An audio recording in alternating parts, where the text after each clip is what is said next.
Hello, BookTube. I did indeed get a last mail haul of the day, but after I got back from what turned out to be a disastrously hot and humid walk with little Frida, her spirit was willing, but her flesh was weak. She was still screaming at strangers to make them stop, drop what they're doing, and cuddle with her. But she was pretty hot by the time we got back, so she should be nice and settled for 15 minutes or so. But when we got back, there was mail. Just ordinary a guy walking around with a sack on his shoulder, mail. And there were a couple of books and some periodicals, and I wanted to share them with you because I love sharing things with you, my lame-ass BookTube friends, especially since two of the things were books that I opened, but we can still talk about them. The first is Army of Empire by George Morton Jack, which is it's going to be a big book coming out in the fall. At Christmas, coming out in the winter, about Indian forces that fought on behalf of the Empire during World War One. A nice, big, thick book from Basic Books that is right up my alley. So I will gladly read it. I'll read the advanced copy once the summer's over, and then I'll wait for the finished copy to pour over it. So that was one. Both of the books that I got in the mail were historical. So, and both of them were nonfiction, and both of them were right up Steve's alley. The second one is of interest to me because I've already read a book on the subject. It's Ghost Riders by Mark Felton.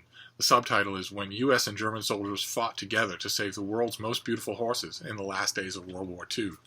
And it's the story of the Lipizzaner stallions, who were sequestered in a hastily improvised villa by the Germans in order to breed them and preserve them as you know, the usual boring stuff the Nazis did as icons of Teutonic purity or whatever, even though they're Arabic stallions.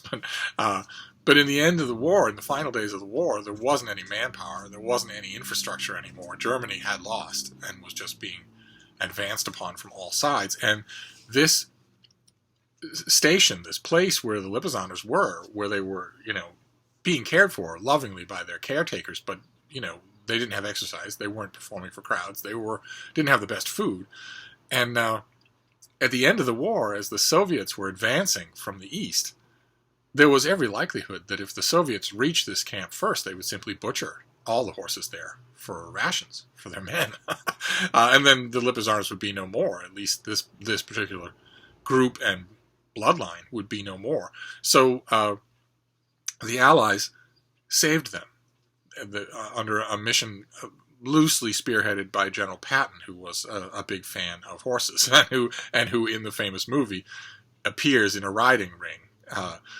The reason that it's on my radar, the reason that I'll gladly read it, is because I've already read a book on this subject and I reviewed it and loved it. It was a book called The Perfect Horse. We have here. The horses are worth millions, and if the starving Red Army reaches the stables first, they will kill the horses for rations. The Americans, under the command of General George Patton, whose love of horses was legendary, decide to help the Germans save the majestic creatures. So begins Operation Cowboy, an epic untold story from the waning days of World War II, when German and U.S. soldiers fought together to save the horses Hitler stole to create a master breed.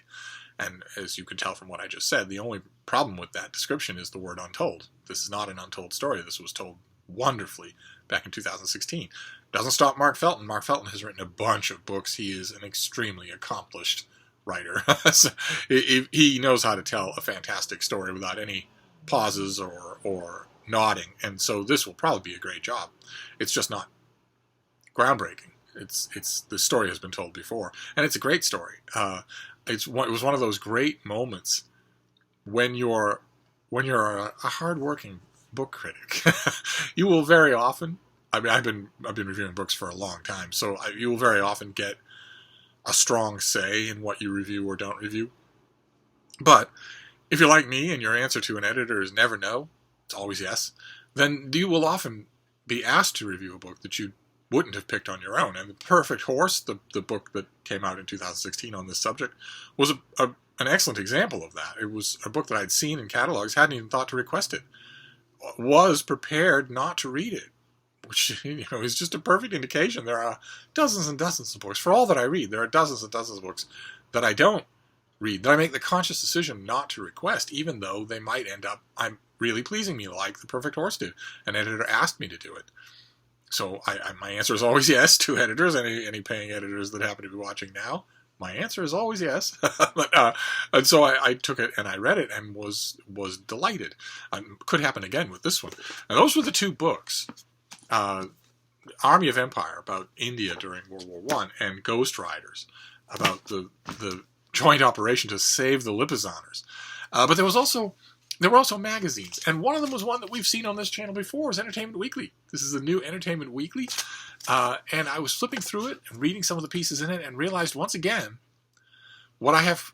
This is, for those of you who don't live in America, this is a popular entertainment magazine that the affectation, mainly done by overeducated people on the East and West Coast, is to say, Entertainment Weekly? Didn't that go out of business a long time ago? Do they still make that? Plenty of people read Entertainment Weekly. Plenty of normal people read Entertainment Weekly because it's a one-stop thing for pop music, movies, TV, entertainment, news of all kinds. This issue, for instance, starts off with a nice long article about San Diego Comic-Con, which nobody sent Steve to. But once again, while I was looking through it, I realized something that never fails to make me happy, which is how bookish this is. And by extension, since this is an extremely demographic-driven magazine, Entertainment Weekly does not create stylistic new paths in the wilderness. So by extension, how extremely bookish its audience is. I really like that. It really pleases me to think that way. I know it for a fact, because libraries all throughout the middle of America, the great middle of America, are boomingly popular. They're not deserted or filled only with homeless people. They're full of people who love reading. The Overdrive app for people who want audiobooks or the reserve books from, on their phones, hugely popular. Bookstores would be popular if rents weren't so ridiculous, but reading is popular all across the country, and that's a little ray of optimism in very depressing times. And I was flipping through this issue, and I was realizing how oriented so much of its content is on books, not least of which the cover. But let's go through it. I want to show you a few things that came to my mind. I won't stop and natter about everything. But I was noticing it was just like a regular metronymic beat throughout here. Like the first one, Castle Rock, a series that's coming to TV that's based in the fictional Maine town that features in so many Stephen King novels and short stories. In other words, Castle Rock, the TV show, would not exist without its literary grounding, without its literary substrata. I have no idea how good the show will be. There's some A-list talent lined up with it, so it might be really good. And then we move on to TV. All sorts of happy people smiling at San Diego Comic-Con. They look like they're having so much fun. There's also a full-page ad for Mr. Mercedes, another Stephen King property that's also coming to TV. I know that Stephen King is, a favorite for adaptations to the screen, but still, people fall in love with him. A lot of people fall in love with him through his books, not his TV or his movies. Then we have here's himself, John Krasinski, Boston's own John Krasinski, who will star as a young Jack Ryan in an ongoing series set in the world that Tom Clancy introduced people to in The Hunt for Red October. And you've got there's at least one character. You've got Wendell Pierce from The Wire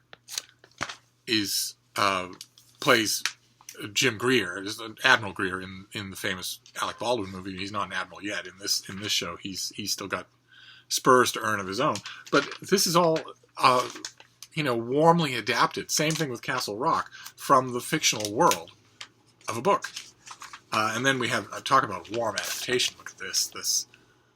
The Christopher Robin movie is coming out with all of the Winnie the Pooh characters as stuffed animals, only alive.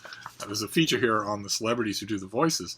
But the feature itself, the only reason that you could sell such a movie would be the enduring love that people have for the books.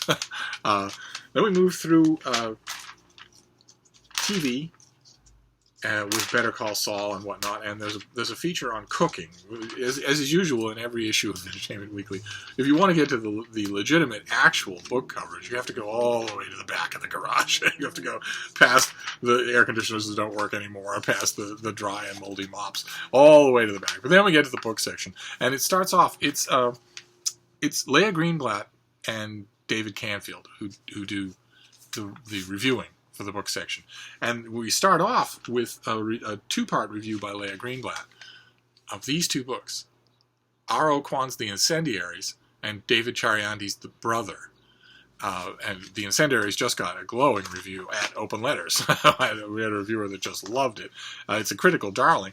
And Leah Greenblatt reviews both of them together and gives them basically the same grade. Entertainment Weekly dispenses with, they give out letter grades for books. It's not that much better than a thumb up or a thumb down or stars, but I understand if you think that's necessary. It's not. Readers don't need that. Readers are perfectly happy to read a review and take away a nuanced version. They do not need the shorthand of an image. Nevertheless, she gives The Incendiaries a B+ and Brother an A-. That actually jives. It's rare, and since I don't often agree with either her or David Canfield, but I love reading them. They're the kind of reviewers that make you think about books you've already made your mind up about, and I love that. I don't often agree with them, but in this case, I would agree. I liked The Incendiaries, but not as much as I liked Brother. And then there's a feature on political memoirs, people who are looking to get into the race in 2020. And then more book coverage, 4 pages of book coverage. We have... the author's name is Michael Arsenault, and he wrote a book called I Can't Date Jesus. The thumbnail of the cover is so small that you couldn't see it even with a magnifying glass, but that's the author. And then also How to Love a Jamaican by Alexia Arthurs, which is a debut that it's David Canfield who writes the review. He writes a feature piece about it. It's not a review. Most of the feature piece is devoted to the fact that one of the stories is about Rihanna. But he also does a review of The Third Hotel by Laura Vanderberg, and really likes it, gives it an A-. Again, it's a perfect example. I didn't like the book at all. I certainly wouldn't give it an A-, but it worked on him. He really liked it.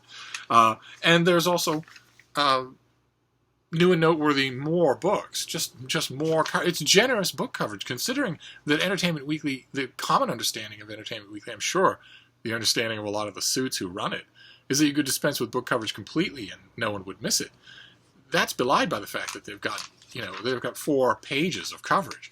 Of course, since it's Entertainment Weekly, you end with a full-page color advertisement for weaponized industrial tobacco, just like at the beginning, before the first page, you start with one.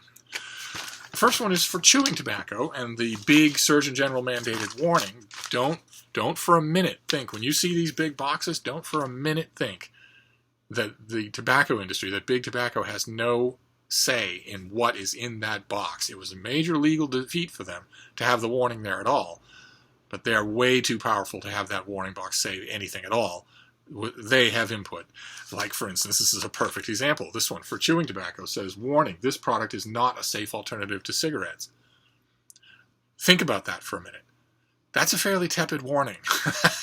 That's assuming that most people think it is a safe alternative, and it also says nothing about the danger of either. It does not say what it easily could, which is this product will give you lung cancer. This product will give you gum cancer. This product will give you throat cancer. It doesn't say that, and that's not an accident. Same thing with the warning of the last page. The warning here, it's a smaller box. And why is it a smaller box? Because more people buy the inhaling kind of tobacco, so the warning has to be smaller. That's the long hand of big tobacco. They are manipulating these things even though they have to run a warning. And the warning here is tobacco smoke increases the risk of lung cancer and heart disease even in non-smokers. And that is not true. That is not true. That is worded in a way that is a lie. The only way that you can say that, how is it put? Increases the risk of lung cancer and heart disease. The only way that you can say that is if you have reputable clinical evidence that sometimes it doesn't, right? You don't say that a bullet to your head increases the risk of you getting a bullet in the head. You say that if someone shoots you in the head, you will have a bullet in your head. There's no fudging of language in cases like that, and there shouldn't be here either, because there is no reputable clinical evidence that these products taken in any kind of regularity don't cause lung cancer and heart disease. In other words, they do. All of the tests, and there aren't many, they're the only ones that are public. Most of the others are hidden. But all the tests that even slightly indicate that the mythical grandfather everybody has, you always hear about a typical grandfather, smoked 5 packs a day for 90 years, lived to be 157, something like that. That mythical grandfather doesn't exist statistically. I'm sure that somebody knows one, but statistically speaking, that is such a rarity that it doesn't exist. It's statistically negligible.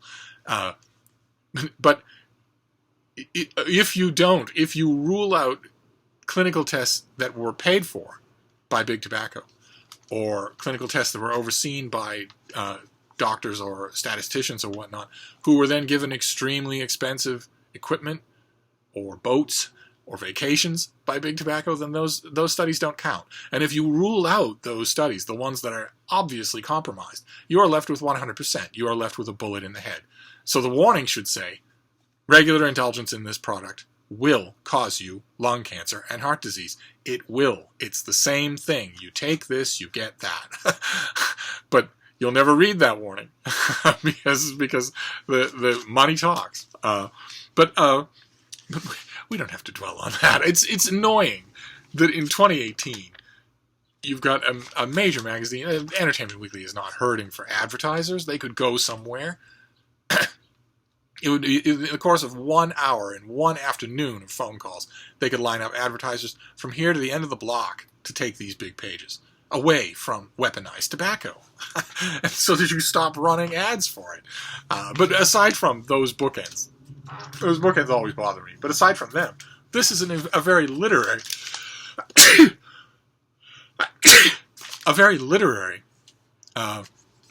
diagnosis sheet for Middle America, and I love that. That makes me happy. So that was a kind of bookish P.S. to our final mail haul of the week. We had Entertainment Weekly, plenty of bookish content, and 2 actual books. One in World War II, one in World War I. So to add those to the pile. But that is it. There won't be any more mail today, and there won't be any mail tomorrow. So that is it. Until we reconvene, we will reconvene tomorrow, but we'll have to come up with other things to talk about. Maybe movies. I'll see you then, Book 2. Thank you.